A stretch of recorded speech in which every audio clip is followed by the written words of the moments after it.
she was drowning, but I was out the pool. I managed to get out the pool, but now she was drowning. And I didn't know what to do because I was little. I was like, I already know what's going to happen if I get back in this water. So I was just running around, and my little sister was drowning. And then the lady's daughter heard my sister drowning. I just remember seeing her run and jump in the pool. And then after that, I just remember we got taken away from them, I believe, because they said that we were endangered there. I don't remember what happened, but I remember we were taken from that house. Going back towards like my mom, before we went to foster care and stuff, more of the turn and stuff. I remember my cousin living with us. She the one that lived with my auntie when she was little. She came and lived with us, and she was pregnant now. I think she was like 13 or 14, but she was pregnant now. And I love my cousin so much. I can definitely say that I seen so much from her, and that's where I think I could say our bond came from. 'Cause I remember my mom. I remember we had landlords, and they were bad people. And I remember the landlords, I remember seeing my mom walked up to the landlord. She didn't have no money to pay for the rent. And my mom kept on telling me to go home. And her and the landlord walked in the house. And I remember just standing there looking at the door because I was like, I don't know how, but I knew what they were doing. And I just went home, I guess. And then I remember seeing my cousin do it once. My little sister needed some diapers. And I'm not exactly sure if she was doing what I think she was doing, but I remember that it was some like pimp guy. I believe he was a pimp. And I remember that my cousin asked him to drive us to get some diapers or something. I remember before he drove us to get the diapers, he drove to the middle of like nowhere, and it was dark outside. And him and my cousin went in the house, and I was just sitting out there for a long time. And I believe that she did it with him to get money for us. But he deserved to go to jail if she did, because she was only like 13 or 14. He looked like he was like 30-something. Or 20-something. But I remember they came back afterwards. I was sitting in the car crying, and my cousin came back, and we drove to the store, and she bought my little sister diapers. And I can say that my cousin, from very young, she did what she had to do for herself and for us. She did what she had to do. And I just want to thank you for it, cousin. You are an amazing person, and you've been through so much. And don't let anybody get you down, because you did what you had to do in life. And I love you, and I'm proud of you. But,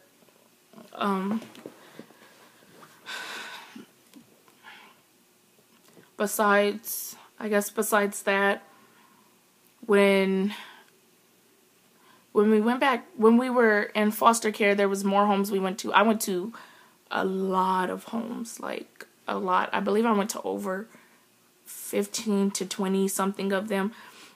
People thought that I was a bad kid. The first home we went to, not the first home, but I think like the second or third home we went to, because we started to get split up. I remember one of the homes we went to, I was with my little sister Maya, and the lady she was mean, and my little sister drew on the wall, and she whooped my little sister, and she had my sister stand there and scrub the wall. And I was just sitting there. I told the CPS that the lady was hitting my sister, and then we got taken away from there. Then we went to so many more foster homes, but we went to one foster home where there was this lady. Her name was Miss Jackie, and like my auntie's name is Jacqueline, but we went to one foster home where her name was Miss Jackie, but my little sisters were there first, and we moved in afterwards. And that lady was wow. Lady was evil, but she smoked, and she was crazy, but she would whip my little sisters, and her son would sleep in the bed. Like, he was a grown man, but he would sleep in the bed with my little baby sister. And I remember me and my sister would fight a lot there, and I remember that I got molested at that house by the girl, by the girl's daughter. I don't know if you would call it molested since we were both the same age, but I just remember that she was a girl. It was a girl there. Her name was like Nunu, and I remember that at first we were friends, and we would go and steal her grandma's cigarettes, and she would steal her grandma's cigarettes, and she would tell me to smoke them with her. And then one day I did it, and I smoked it with her, and then she threw it over the neighbor's yard or whatever. And then I remember she would always ask me if I wanted to play with her, and I didn't really know what was going on, but I remember that we did all that stuff, and I really wish that I didn't do that stuff. I didn't really know any better, so yeah, but I remember that my little sisters, my big sister, I don't remember what happened, but I remember that me and my big sister got in a fight, and she hit me, and then I remember that the lady didn't like my big sister. I don't remember why she didn't like my big sister, but she didn't want my big sister to be there anymore, so she asked us all to vote if we wanted my sister there or not, and this is one day that really hurts me, is I voted my sister out the house, and that's something that still hurts my big sister, but I didn't really know any better. I was a little kid. All I knew is that we fought a lot, and I just knew I was scared of her, so I voted her out the house, and my big sister had to move. And Miss Jackie's house was the last house that, foster house that we were in before we got adopted by my auntie. And it's just, yeah, so she was the last foster house that we got adopted before we went to my, to move with my auntie. And then going back to when we lived on Highway 74, now, and I guess talking about my dad, he came to the house, but he came in and out. I remember my dad, he would always promise us that he wasn't going to do drugs anymore, because we knew that he did drugs eventually, but he would always tell us that he wasn't going to do it anymore. And I remember a specific time where I